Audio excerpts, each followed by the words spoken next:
এর আগের শুনানিতে বিকাশ রঞ্জন ভট্টাচার্য অতনু একটা প্রস্তাব দিয়েছিলেন যে পুরো প্যানেল বাতিল করার এবং যারা এই প্যানেলের মধ্যে রয়েছে যোগ্য চাকরি প্রার্থী তাদের যেন বয়সের যে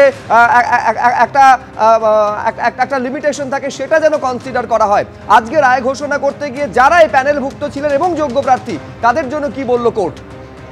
হ্যাঁ দেখো, একদমই এক্ষেত্রে আমি তোমায় যেটা বলছিলাম যে রায়ের কপি আপলোড হলে আরও পরিষ্কার হবে, এটা একদমই ছিল যে এই যারা চাকরি করছেন, যারা চাকরি চলে যাচ্ছে তাদের যদি আবার এই নতুন করে যে পরীক্ষায় বসার সুযোগ দেওয়া হবে তার জন্য যেন বয়সের ঊর্ধ্বসীমায় ছাড় দেওয়া হয়। কারণ 2016 তারা পরীক্ষা দিয়ে চাকরি পেয়েছিলেন আর আজকে 2025 সালে অনেকেরই বয়স অতিক্রম করে গেছে।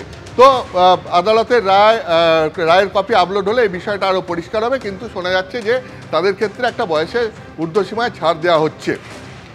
এখন প্রশ্ন হচ্ছে, আমি তোমাকে যেটা আরও বলতে চাই যে এই জটিলতাটাই হতো না যদি এসএসসি যোগ্য এবং অযোগ্যদের আলাদা করে দিতে পারত।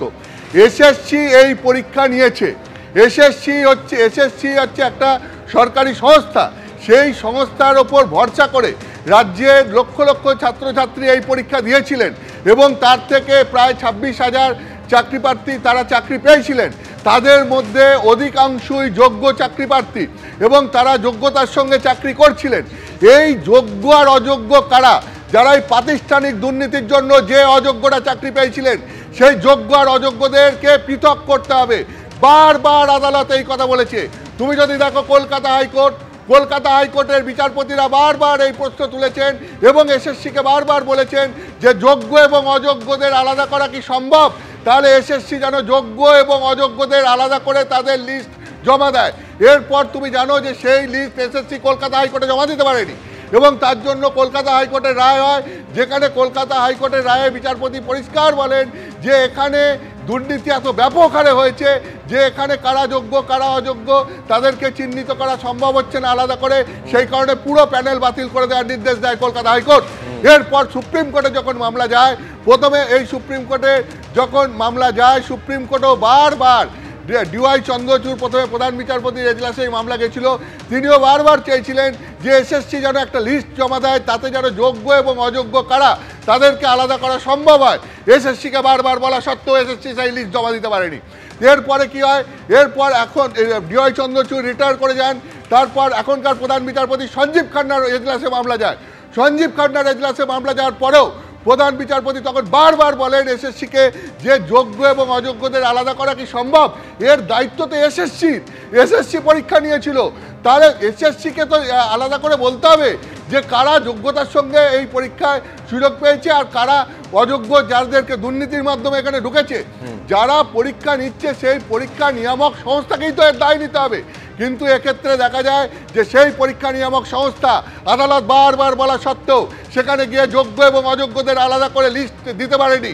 ফলে এই নিয়ে প্রশ্ন উঠছে যে কত বড় দুর্নীতি, যার জন্য পরীক্ষা নিয়ামক সংস্থা যোগ্য অযোগ্যদের আলাদা লিস্ট পর্যন্ত জমা দিতে পারছে না।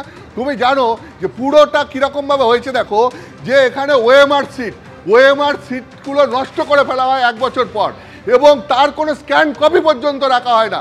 যদি ওএমআর সিটগুলো নষ্ট করে ফেলা না হতো, যদি স্ক্যান কপি রেখে দেওয়া হতো, তাহলে পরে তো যোগ্য কারা অযোগ্য কারা এটা তো মুহূর্তের মধ্যে খুঁজে বের করা যেত, কিন্তু সেটা করা হয়নি। কেন করা হয়নি?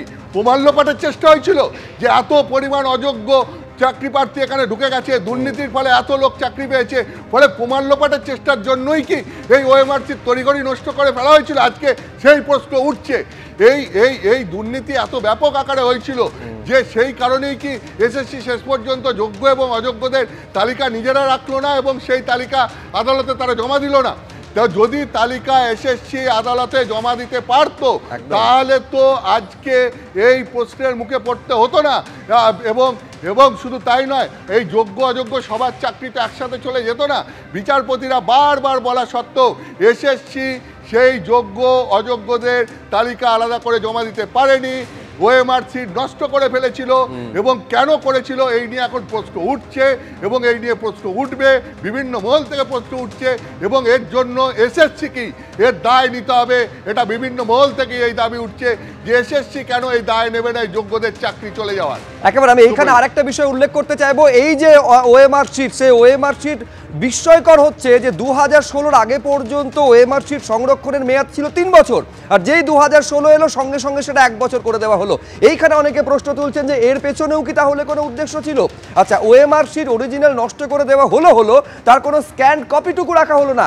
এই স্ক্যান কপি যদি কোর্টে দেওয়া যেত, সেটা কলকাতা হাইকোর্ট হতে পারে, সুপ্রিম কোর্ট হতে পারে, খুব সহজে যোগ্য এবং অযোগ্য আলাদা করা যেত এবং যোগ্য প্রার্থীদের এইভাবে এই প্রাতিষ্ঠানিক দুর্নীতির জন্য খেসারত দিতে হতো না।